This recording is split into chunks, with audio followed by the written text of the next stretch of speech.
I don't know if anyone's heard of it. In the middle of summer, it created a wave of excitement, hotter than summer. A film. It filled the cinema halls we had stayed away from for years. The hype bubble on the internet has inflated to such an extent that those who haven't seen this film, those who have seen it but don't like it, those who like it but don't talk about it, are ostracized. This film is about one of the most iconic figures of the last century. I went to the cinema without having much prior knowledge about the character. I went to the cinema, watched the film, and even took a souvenir photo after watching it. Yeah, of course I did Barbenheimer. Yes, after thanking the girls in pink clothes who took the photo, let me move on to my thoughts about the other film I watched. Oppenheimer. It is not a film to worry about such spoilers anyway. It is a biographical film about the American theoretical physicist Robert Oppenheimer, who went down in history as the father of the atomic bomb. Adapted from this book, American Prometheus, The Triumph and Tragedy of J. Robert Oppenheimer. You can start inferring from the title of the book, a Shakespearean interpretation of a character as legendary as those in Greek mythology. Flying close to the sun, triumph, then the melting of the wings, tragedy like Icarus, but this is neither mythology nor theatre. The chaotic mind of one of the key figures who changed the fate of the whole world, that's why it's so influential. This book is a Pulitzer Prize winner. I think there's an even better book on the subject, The Making of the Atomic Bomb by Richard Rhodes, also a Pulitzer Prize winner. And now there's a film that claims to be the best film ever made on the subject, Oppenheimer. It will probably win many awards as well. The irony is that the character who is the subject of all these award-winning works has not received the Nobel Prize, the biggest prize in his field. In other words, while he loses, he gains a lot for those who tell about him. I guess that's why everyone talks about him on social media. This is how the great physicist Julius Robert Oppenheimer remembers what went through his mind while watching the first atomic bomb detonated in human history in a television program broadcast in 1965. People are usually remembered only for their greatest successes or failures, and for Oppenheimer, it was to be the genius at the head of the team that managed to produce a bomb by releasing the energy of the atom for the first time in history, which, according to some, saved millions of lives by ending the Second World War instantly and, according to others, caused the murder of hundreds of thousands of people in seconds. In short, it was to be the father of the atomic bomb. For example, Oppenheimer was not only a brilliant physicist, but also a lover of poetry. He had an incredible intelligence and charisma that mesmerized everyone he spoke to. He could speak or understand 7 different languages, including Latin and Sensoritic. Horse riding was one of his great passions, and all this came together to write The Story of the Oppenheimers, a story full of contradictions and mysticism. He was born on 22 April 1904 in New York City, the son of a textile merchant father and a painter mother who became rich after emigrating from Russia to America. But they did not follow Judaism. They lived in a luxurious mansion decorated with paintings by giants such as Pablo Picasso and Van Gogh. Robertson's brother Frank was a physicist like himself and the founder of the San Francisco Exploratorium Museum, which would later inspire many science museums around the world.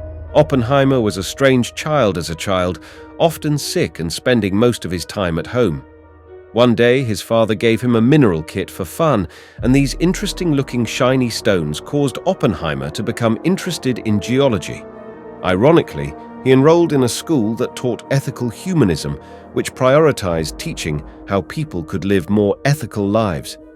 Here, he was free to develop himself in literature and mineralogy, trying to learn to be a more ethical young man. In his senior year, he became interested in chemistry, and when he graduated in 1921, at the age of 17, he entered Harvard College. The following year, he was unfortunate enough to contract colitis, which causes inflammation and ulcers in the intestine, and his father sent him to the new Max Cooker parlor to make him feel better. Rutherford, who was awarded the Nobel Prize in Chemistry in 1908 for his work on the decay of elements, and radio matter, was the discoverer of the subatomic particle we now call the proton and the phenomenon known as the half-life in radioactivity. But Rutherford was not impressed by his background. In fact, his Harvard professor had noted in a letter of recommendation that Oppenheimer was rather clumsy in the laboratory. They both believed that he should be a theoretical physicist, but Oppenheimer was determined to get into the laboratory of Kevin Dickel, where he was now a professor of the meat-utter type, so he packed his things and set off for Cambridge, even though he had no teacher. He never became a student of Rutherford, but he accepted J. Thomson, Rutherford's teacher, as a student.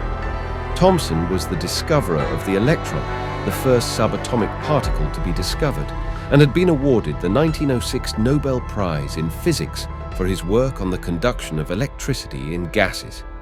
Do you see how Oppenheimer was surrounded by a cloud of genius? This image would continue for the rest of his life, and as you will see throughout the video, almost everyone the Oppenheimers came into contact with would receive the Nobel Prize. Oppenheimer, on the other hand, was nominated for the prize 3 times in 1946, 1951, and 1967, but never won. Why Cambridge was not good for Oppenheimer at all. He was very unhappy at school. He was dying of boredom in the frontier laboratory, and he thought that he could not learn anything, and he hated his advisor Patrick Blackhead because Blackhead was too strict, and Oppenheimer, who had a relatively fragile nature, worked too hard. Blackhead was a genius who would be awarded the Nobel Prize in Physics in 1948 for his work on cosmic rays and paleomagnetism. But Oppenheimer hated him so much that, according to his close friend, the dramatist French Ferguson, he once even left a poisoned apple in his study. But fortunately, the situation was discovered before Black ate the apple, and Oppenheimer was suspended from school. But thanks to the strength of his family, he avoided a judicial punishment. All this troubled youth finally introduced him to cigarettes. Oppenheimer was known for being able to smoke dozens of long cigarettes in a row. His deep intelligence and obsession with problem-solving sometimes caused him to focus on a single problem for days, sometimes even forgetting to eat. On one occasion, his friend Ferguson casually mentioned as a topic of conversation that he was thinking of marrying his girlfriend soon just to distract Oppenheimer. For some reason, when Oppenheimer heard this, he became enraged and grabbed Ferguson by the throat. This was the clearest indication that he began to fall into a depressive and dark world. At that time, his brother Franke would say, "I need physics more than friends." Oppenheimer had now become a physics-breathing machine.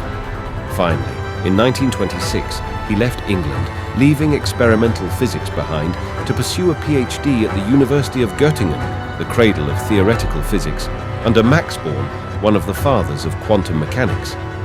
Max Born was to be awarded the 1954 Nobel Prize in Physics for his work in quantum physics, especially in the field of the wave function. During his entrance to the school, he was put to an oral examination by James, who would receive the Nobel Prize in Physics in 1925 for his work in the field of electron-atom interactions. According to Frank, after a certain point, it was no longer Oppenheimer who was doing the exam, but Oppenheimer was becoming an unstoppable force in physics. During his doctorate, he published nearly 15 papers and made very important contributions to quantum mechanics. For example, when he was only 23 years old, the boy-open convergence he developed with his teacher paved the way for the science we call quantum chemistry by enabling the movements of the atom to be evaluated separately from the movements of electrons. In other words, despite having a difficult youth and a turbulent character, he tried to leave his mark in the world of science. The more I learn, the more I get lost in it. His life is as complex, intricate, and full of uncertainties as the quantum world. You cannot immediately say good or bad, and we can say the same thing about this film. We have all the reasons to like it. It was shot by Christopher Nolan, who is considered to be a good director, even though he is not among my best. We have some respect for him because of Interstellar and Inception. As for the actors, they are all very successful. Even almost all the extras in the film are Oscar winners. Ludwig Göransson, whom we know from The Mandalorian and whom we have adopted as our new Hans Zimmer, did the music, but not this time. As for the cinematography, They loaded those huge cameras with thick strips of film and shot them in the highest quality possible. I can't wait. That's why I said to my wife and friends months ago, I want a ticket to this film as a gift for my birthday this summer. And do you know where I saw the film? In IMAX. And not just any IMAX, it is the highest resolution copy shown in one cinema. In Australia and Czechia, 3 in England, 6 in Canada, 19 in the USA. That is, only 30 cinemas in the world. You can even see the pause on the actors' faces. So why is it shown in so few places? Because the 2172 kg film is 17 kilometers long. They could only produce and distribute 30 copies. Directors always did such extravagant things in order to use the techniques that best reflected their vision. Hitchcock would personally go and inspect the cinemas where his films were shown and would not let the latecomers in. Kubrick filmed with the lowest aperture of that period, f/0.7, with a special lens used in NASA's Apollo moon missions in order to capture images in candlelight. Nolan chose the IMAX 70mm medium to create the highest possible viewing experience. These are all British directors, by the way. That's interesting. It's good that this care was taken. But since it is a very difficult technique to distribute and screen, it is shown in only 30 cinemas in the world, and therefore only 1%, maybe 1,000th of the viewers can fully experience that experience. So do those who can't watch it like that lose anything? For other films, definitely yes, but for this film, I think no. It doesn't really matter where you watch it, because it's mostly just talking heads in closed rooms. Cillian Murphy's performance as Oppenheimer is terrific. In some scenes, he expresses the reflection of his inner world on his face so strongly that you really get carried away. But you don't need to see his face in 18K resolution to capture those expressions. 8K is enough, even 4K is fine. So if you are thinking of going to this film only because of its technical success, it will not meet your expectations. In terms of script technique, we see that Nolan uses first-person narration for the first time. This is a storytelling mode in which a storyteller tells the events from his own point of view using the first person. If you think that all stories can't be like that, no. There are such films that introduce us the character through the eyes of someone else, but Nolan wanted the narrative to be told from Oppenheimer's point of view. He also deliberately chose to switch between color and black and white scenes throughout the film. He wanted the film to be told from both an objective and subjective point of view. He designed his film like strings connecting the quantum realm, the vibration of energy, and Oppenheimer's own personal journey. So there is no such linear narrative. Of course, stories don't necessarily have to be told linearly, but this time, especially in the first half of this film, it is quite challenging. If you are not interested in historical events, you may have to grit your teeth in the first 1.5 hours. If you are interested, and even if you have read a little bit about Oppenheimer's life, you may be confused. So much so that I felt like I was watching a trailer, almost continuously, in the first 1.5 hours. And yes, the film is 3 hours long. It is a long film. But it is also a short time to understand and explain Oppenheimer's life. For those who have time, I can recommend a mini-series made in the 80s. This BBC mini-series, which can almost be called a documentary, also called Oppenheimer, consists of 7 episodes of 1 hour each, and it conveys the subject directly to us with a more linear narration. As I said, don't watch the film and say, "This is not my style," and get off the subject. The subject is important. Not the film. Let's try to draw a portrait of the person in front of us. Oppenheimer, or Oppie for short. He's very clever. He's brilliant in theoretical physics. The film barely touches on that aspect, but with one of his students, he presented a model explaining how the collapse of a star can lead to the formation of a black hole. He's very complex. Sometimes he seems to be sensitive and compassionate. Sometimes he can be ruthless. He is full of contradictions. He's an idealist, passionate about pushing the boundaries of science. After his work on the Manhattan Project, he pushed for the control and limitation of nuclear weapons. He is an introvert, a private person who finds it difficult to express his feelings. He is influenced by Eastern philosophy, especially the Bhagavad Gita. He is probably remorseful. The burden of conscience of being the creator of the atomic bomb haunts him for life. On the other hand, he never apologizes, although he chooses his words very carefully. He is a pariah, ostracized by society and the scientific community after a security investigation initiated on the basis of his leftist views and suspicions of being a communist.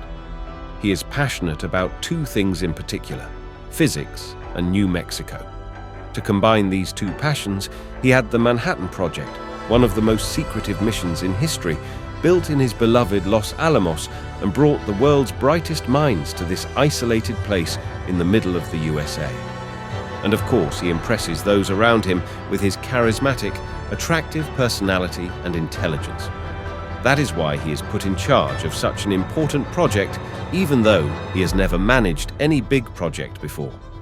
He is so charismatic that he could easily be an actor if he lived today. He utilizes this charisma while gathering his team. He manages to convince people without even telling them what they will work on. But it's such a project that it could end the world's biggest war. In fact, it could end all world wars, including future ones. The atomic bomb. Despite all the difficulties, they develop it in a short time. But before it's finished, Hitler dies. The world's greatest threat is over. The reason for the Manhattan Project is gone. But they still build the bomb. Oppenheimer not only builds the bomb, he wants it to be used. He says, "In a world with atomic weapons, wars will cease." Look at the paradox. According to him, this bomb is a means to both end and prevent war. This is a view that comes from texts such as the Bhagavad Gita, which he has read, that is, from Eastern philosophy. Every act of creation is primarily an act of destruction. You have to burn and destroy so that you can be reborn from the ashes like a phoenix. He saw the bomb as necessary for the transformation and rebirth of humanity. War was necessary for peace, and after Oppenheimer finished the atomic bomb, which he saw as his baby, he named its first test, its birth, Trinity. Trinity means Trinity. He was reading the poetry of the poet John Donne at the time. Donnie's poem, Batter My Heart, Three-Personed God, contains a reference to the Christian belief in the Trinity, Holy Trinity.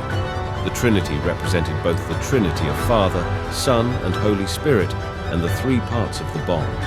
Oppie, who likes to combine science and art, gave his baby a name that reflects the contrast between the destructive power of the bomb and the divine elements in the creation of humanity. And this birth event, called Trinity, was probably one of the most tense moments in the history of the world. And one of my favorite scenes in the film was the sequence that reflected that moment. Not because of Abby, they detonated a real bomb. The real footage of the Trinity test is already in the archives, because it reflects the horror of that moment of birth.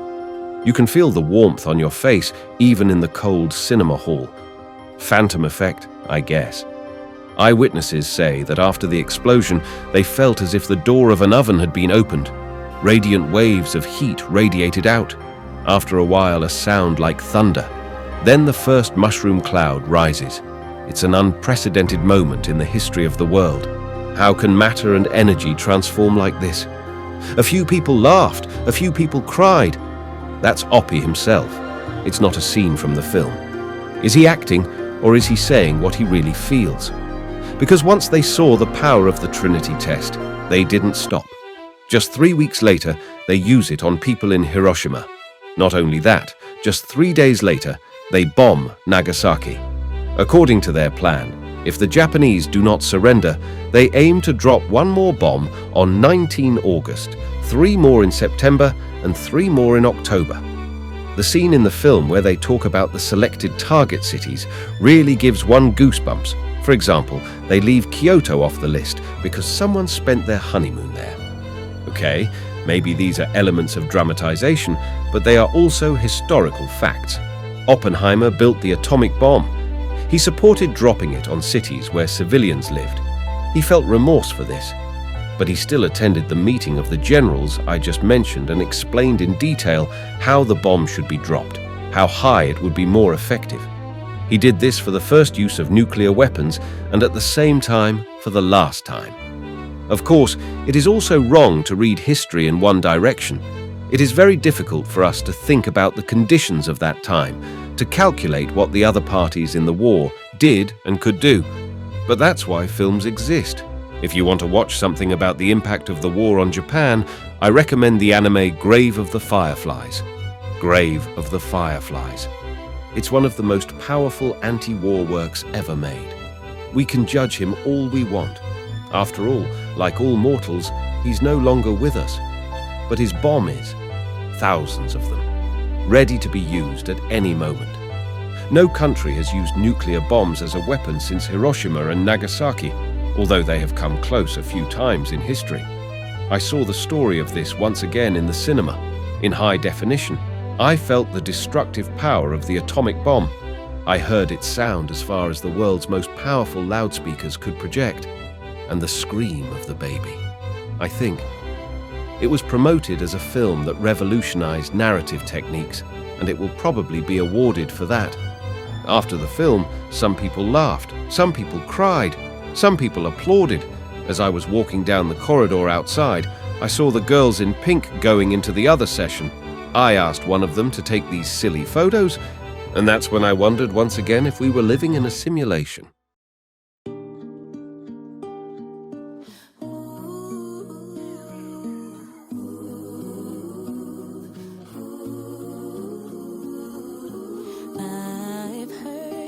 New love is so beautiful. Time is what makes it ugly.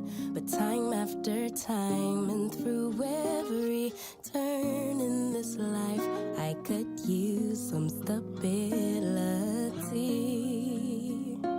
We fly and we fall, but we don't fall apart. Break after break, each piece of my heart.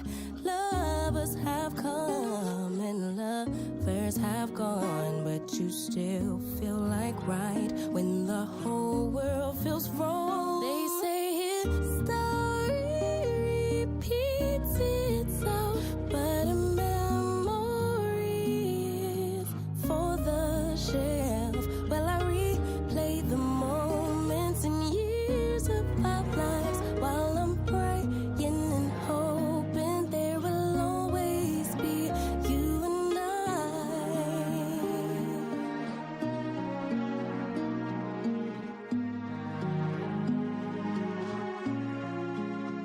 Tell me, how good do people grow? Rearrange and transpose, but it's always the same. I'm attracted to every way. Your mind and your body could ever change. We fly and we fall, but we don't fall apart. Break after break, each piece